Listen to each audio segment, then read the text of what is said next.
Ladies and gentlemen, please welcome from Mississippi, Governor Tate Reeves.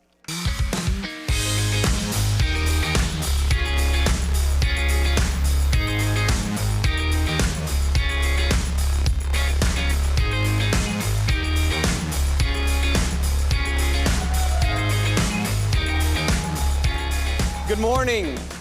Good morning. When I think of CPAC, I think of conservative and I think of action. And I'm going to talk about both of those this morning. But before I start, I'd like to ask you a question. Now, in today's age, this is really, really controversial. It's a question that makes Democrats cringe when they're asked it.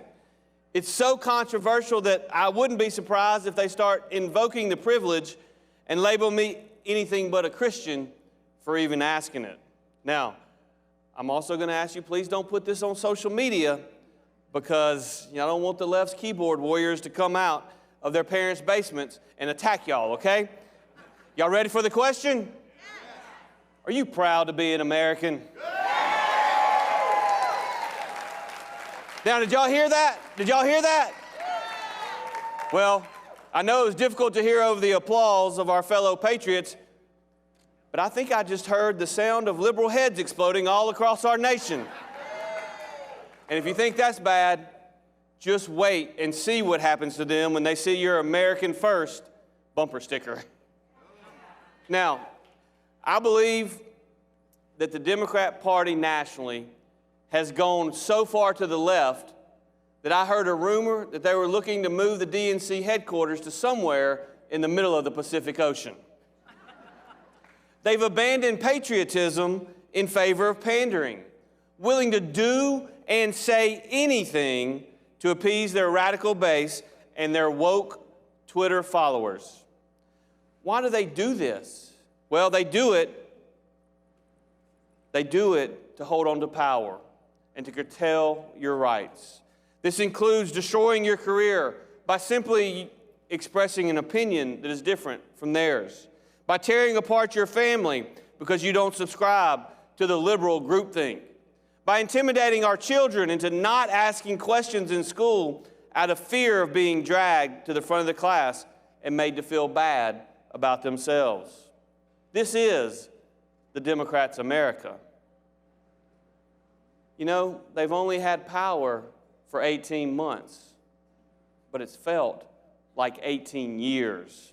Inflation is at a 40-year high, and everybody's paying more.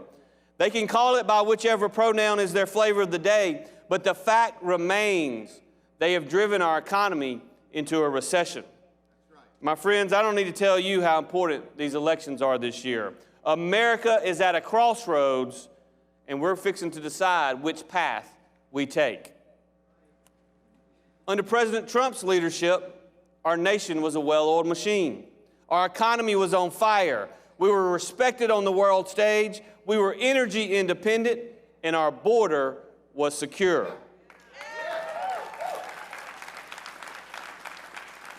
Since then, Joe Biden has driven us toward a cliff.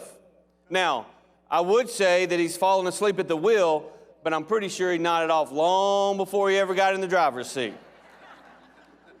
The stark difference between the Republican and the Democrat parties have never been clearer, and that's why a red wave is coming to America this November. On the ballot this year are your wallets and your wages, sanctuary cities and the sanctity of life, pro-cop versus cop-out. Now, I know you're all proud of the conservative work being done in your states, but give me just a minute to brag on the great state of Mississippi. In our state, we banned critical race theory. And in our state, we banned vaccine mandates. When they wanted us to lock down like California, we said, nope, we believe in freedom, and we're going to let people make the best decisions for themselves and their families.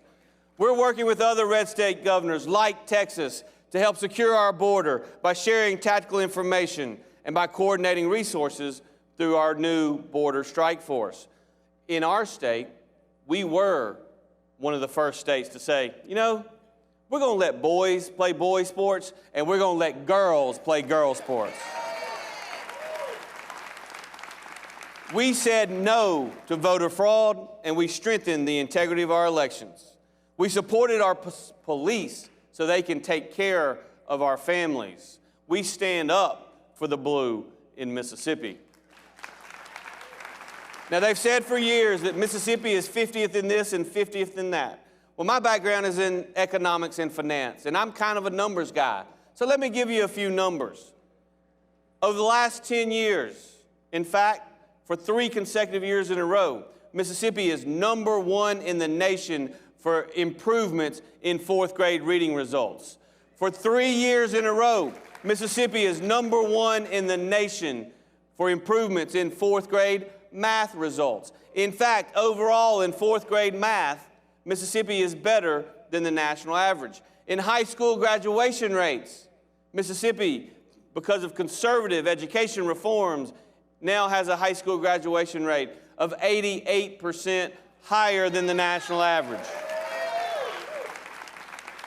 When it comes to our economy, Mississippi is in the top 15 in the country in improvements since the pandemic. Our unemployment rate is at the lowest level in our state's history, and the most important number I can give you today is that Mississippi was number 1 in the nation in leading to overturn Roe v. Wade.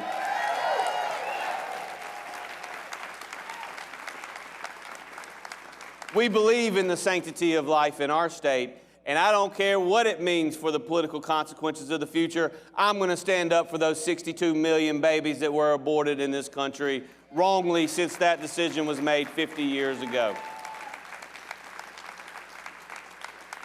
Now, our friends, President Biden keeps telling us that he's going to build back better.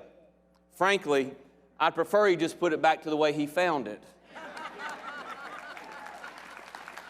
But I want you to know that I'm optimistic not only about Mississippi, but I'm optimistic about the future of America. And the reason I'm optimistic is because I know this is the greatest country in the history of mankind.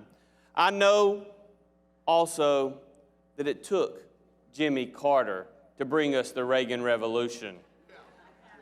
And it's always darkest before the dawn. But my friends, I want you to know soon it's going to be morning in America again.